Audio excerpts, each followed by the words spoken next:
kita bahas tentang systematic literature review.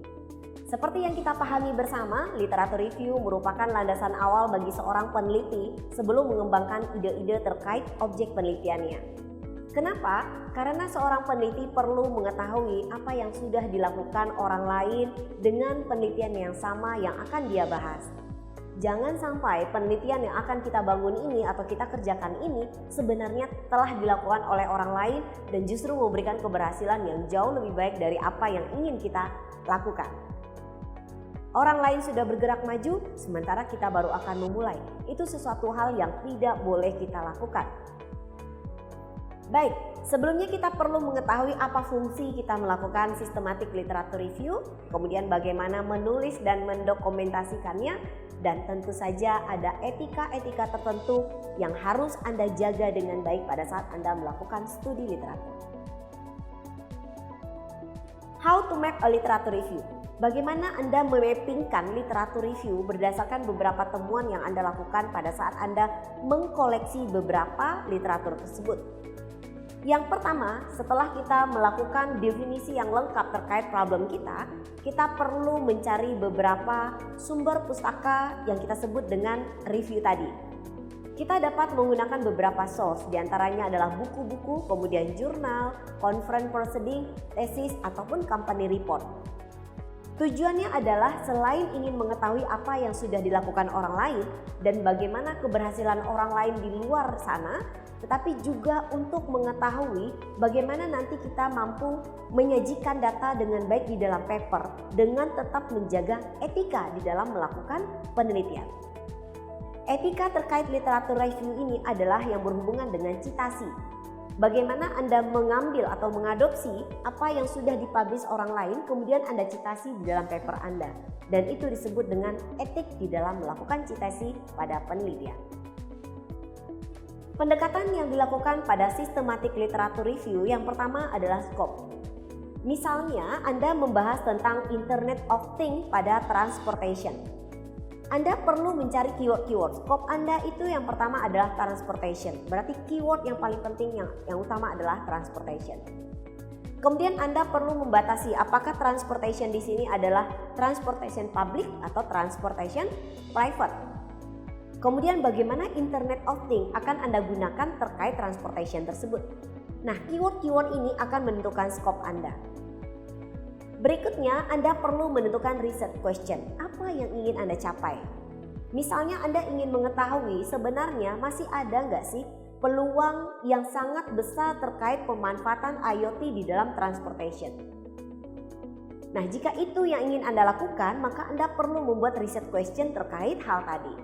Apakah ada peluang atau apa opportunity yang masih ada terkait pemanfaatan IoT khusus pada transportation. Kemudian kita perlu melakukan proses pencarian. Dalam hal ini Anda perlu menentukan source pencarian Anda. Apakah Anda menggunakan source yang sudah sangat terjaga kevalidatannya atau tidak? Dalam hal ini saya sarankan Anda melakukan source yang tentu saja sudah dipercaya. Di antaranya mungkin Anda bisa menggunakan IEEE Explore, Anda bisa menggunakan Elsevier, Anda juga bisa mencarinya menggunakan Google Scholar atau Science Direct dan lain sebagainya. Nah, berdasarkan keyword-keyword tadi, kemudian Anda tentukan sumber-sumber pustaka Anda, kemudian Anda perlu melakukan inclusion dan exclusion kriteria. Dalam hal ini, Anda perlu mengetahui dari semua paper yang Anda dapatkan untuk masing-masing sumber tadi, Anda perlu melakukan pilah-pilah. Anda mendapatkan paper terkait transportation, kemudian Anda dapatkan juga terkait IoT, tetapi begitu Anda baca abstrak, ternyata di abstraknya dia hanya mengemas bagaimana IoT dibuatkan dalam sebuah prototyping. Dalam hal ini Anda bisa melakukan extraction data. Mana paper-paper yang masuk ke dalam kategori temuan Anda, kemudian Anda lakukan evaluasi, kemudian eliminasi dan masukkan ke dalam kategori kandidat. Kemudian baru terakhir Anda temukan beberapa paper yang benar-benar related dengan apa yang ingin Anda capai. Nah, berdasarkan paper tersebut Anda perlu lakukan analisis terhadap hasilnya. Tabel berikut akan menjelaskannya.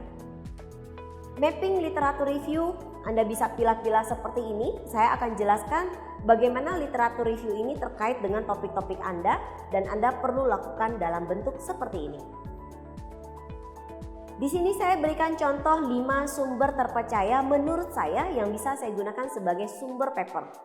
Yang pertama adalah IEEE Digital Library, kemudian HEM Digital Library, Science Direct, Emerald, dan Inner Science. Saya kategorikan menjadi 3. Yang pertama adalah Studies Found. Di sini saya menemukan beberapa paper terkait keyword-keyword yang tadi saya sudah tentukan berjumlah 357 paper. Namun pada saat saya membaca ke dalam abstrak, terjadi penurunan yang sangat signifikan terkait paper yang sebenarnya benar-benar related dengan apa yang ingin saya capai. Dalam hal ini terjadi penurunan dari 357 menjadi 20. Kemudian dari candidate study saya akan membaca seluruh paper dengan melakukan bedah terkait paper-paper yang 20 ini dan hasilnya 15 paper benar-benar merupakan paper yang related dengan riset saya. Nah, apa yang bisa kita simpulkan di sini? Yang dapat kita simpulkan adalah bisa jadi paper-paper itu dibuat oleh autornya dengan mencitasi sehingga memunculkan keyword-keyword yang tadi saya tentukan. Dan dengan melakukan bedah terhadap beberapa paper ini, saya menemukan 15 paper yang benar-benar related dan inline dengan objek penelitian saya.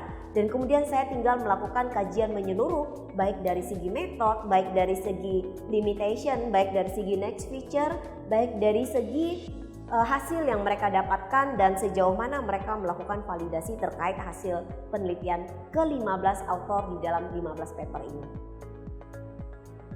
So, saya akan memberikan Anda sebuah exercise yang bisa Anda kerjakan sendiri di rumah dengan menjawab beberapa pertanyaan berikut untuk mengetahui apakah Anda memahami dengan baik apa yang sudah saya jelaskan terkait topik ini.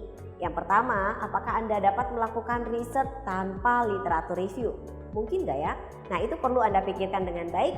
Yang kemudian, bagaimana Anda perlu mengetahui apa sih yang membedakan antara pencarian literatur dengan literatur review.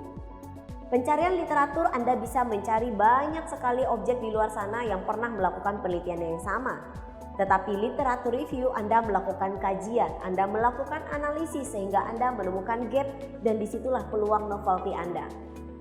Kemudian bagaimana Anda perlu melakukan literatur review itu dan bagaimana Anda melakukan mapping dengan baik terkait beberapa job-job atau pekerjaan-pekerjaan yang pernah dilakukan orang lain di luar sana dan bagaimana itu inline dengan objek penelitian Anda. Oke, terima kasih. Semoga bermanfaat untuk kita semua.